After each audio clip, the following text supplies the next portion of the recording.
I'm so much looking forward. Yeah.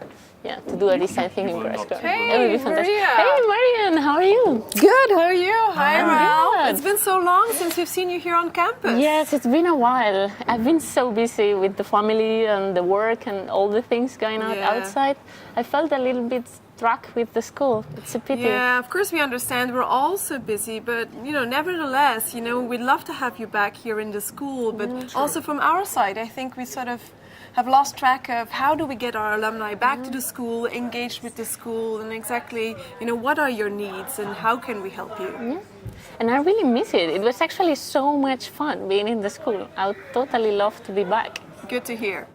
Dear alumni, we really look forward to welcome you on March 23rd for the Dean's Challenge to gather all of your input for the Alumni 2.0.